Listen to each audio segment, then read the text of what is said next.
So I recently broke the 2000 plus ELO barrier at chess.com for standard time control. This is not a flex video. Okay, partially because it is some form of accomplishment. The next aim, of course, is 2400, which is a bit of a stretch, but I'm studying more chess these days. Now, less of me and more of chess improvement. If you click this video, odds are you're struggling to get past 1600 or at least stay at 1600. I hope to share some key concepts that has helped propel both my playing strength as reflected by my ratings. Here are 6 tips to get to 1600. Let's hit it.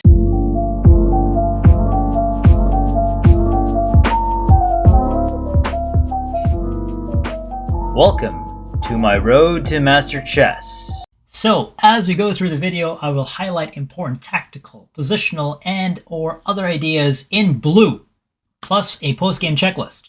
The Stockfish eval bar is on the right hand, and timestamps will be added.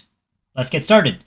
So I played this game on November 2023. I'm rated 1627, playing as black at chess.com against a player who is rated 1645. I can't speak English. Oh, before I begin and before I forget, if you do find this content helpful and somewhat entertaining, please hit the like and subscribe button. You have my gratitude. Let's get started. My opponent plays e4.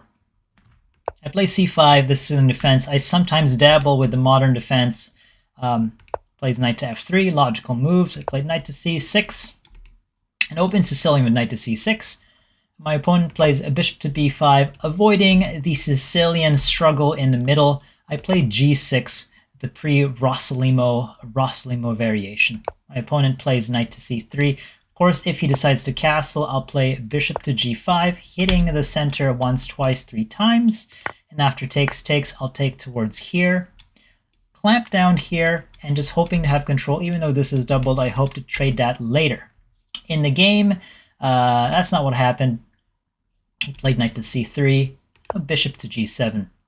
Castle king, play e6, a3, knight to e7, he plays d3, and here I castle. And this is the first concept I'd like to highlight. It is very simple, but it's that you should develop first.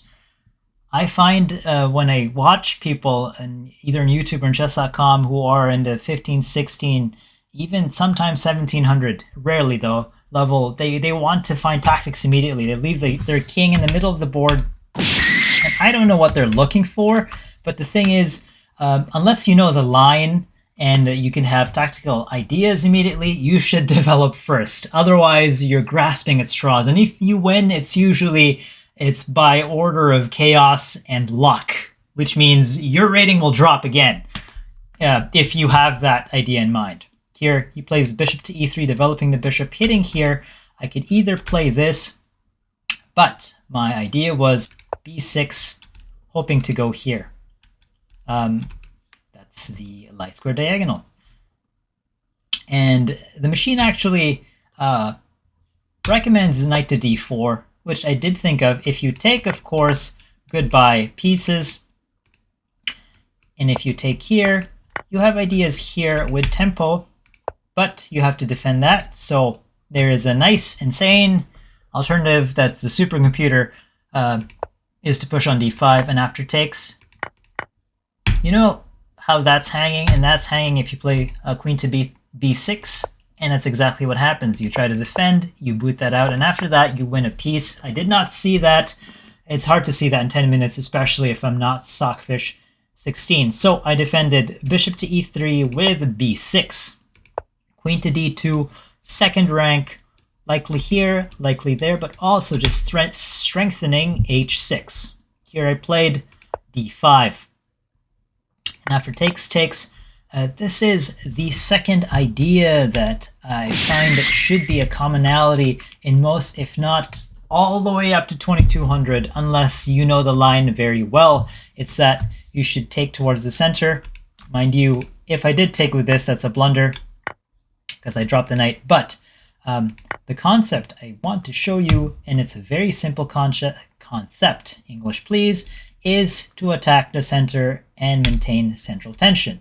If after I played here and say he pushed, then I will either attack this knight to double that, or go here, maintain the tension in the middle. You know, say after bishop to g4, after takes, I'll take there to ruin, and now I have the center. Just a concept there. And when I say maintain central tension, you don't push the pawns immediately to take the center, but just have the pawns at the center. Otherwise, you either close the position or you open them. In this position, I took, like I said, and here he plays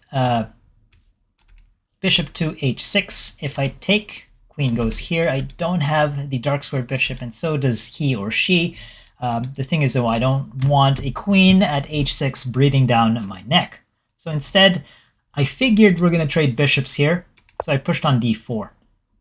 And that's twofold idea. One is to push this knight, which unfortunately allows e4, but it also breathes life into my bishop's long-range ability.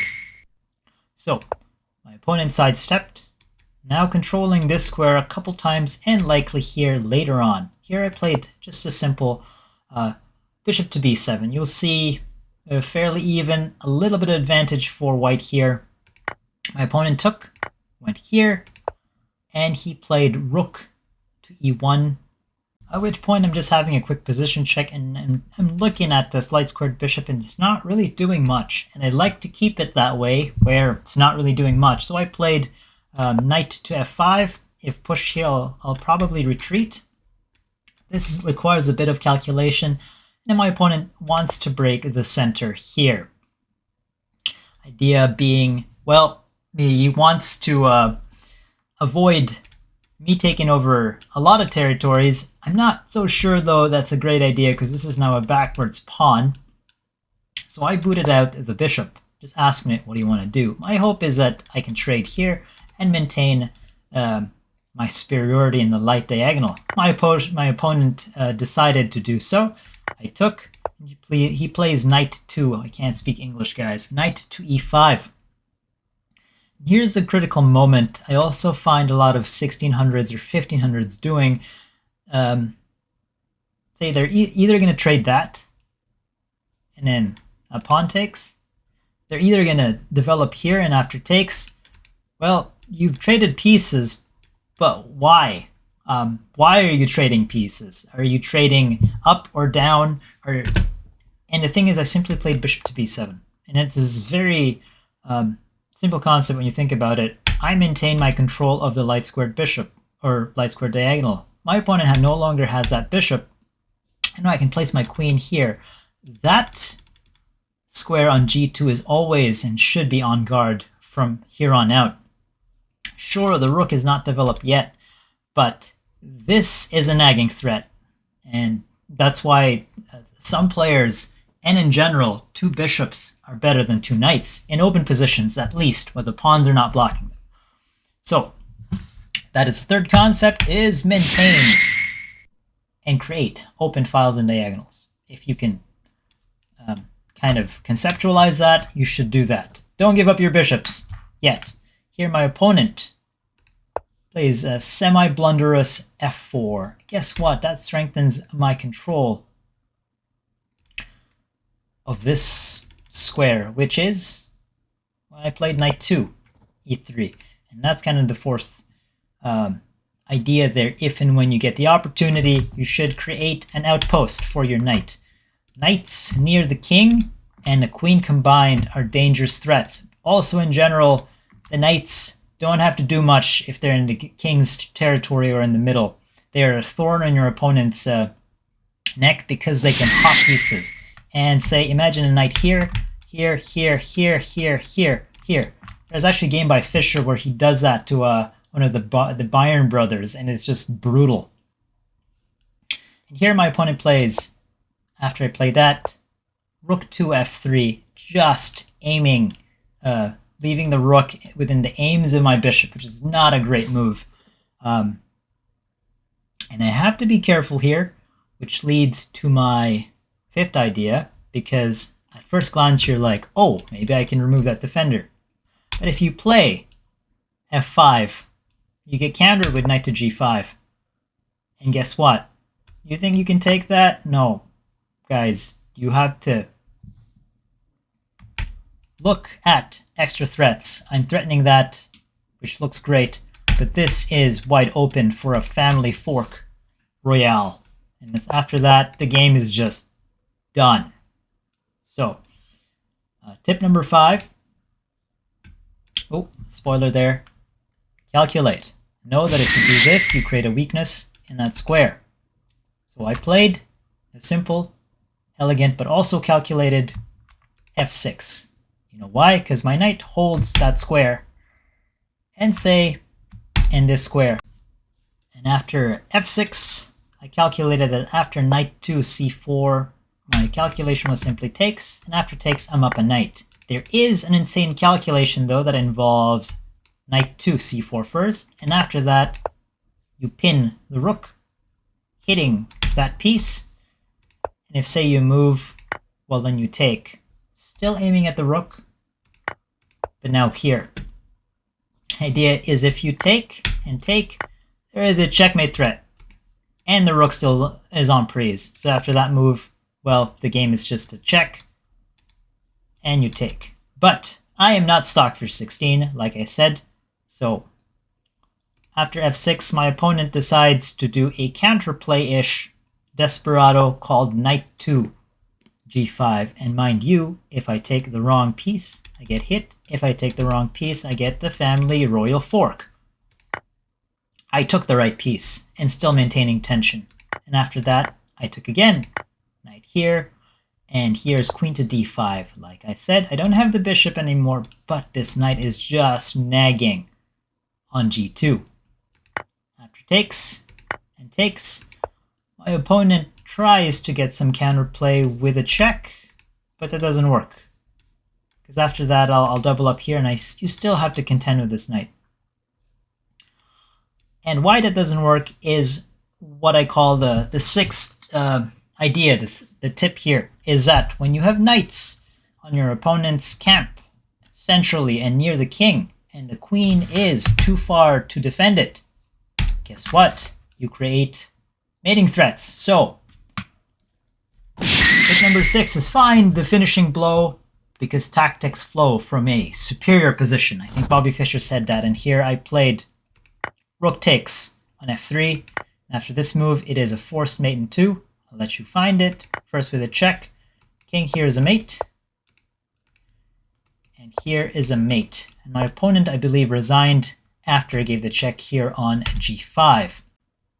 Now, to cap that off, hopefully you guys picked out something from there. The 6 tips are: number 1, develop first.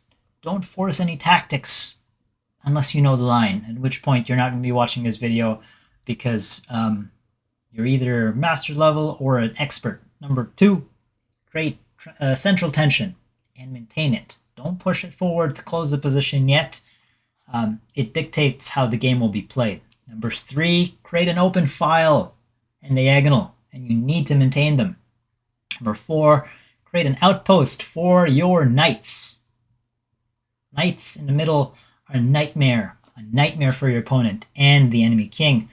Number 5, when you're up in material and up in position, always calculate for threats and extra tempo. Even if you're not up in the position, chess is so difficult because when you move a pawn or a piece, you leave a square hanging because you're not touching that square anymore. And number 6, find a finishing blow. If you have a superior position, like Bobby says, tactics should flow from it, whatever that may be. So practice your tactics. Hope that was helpful, guys. I'll see you guys later. Double peace.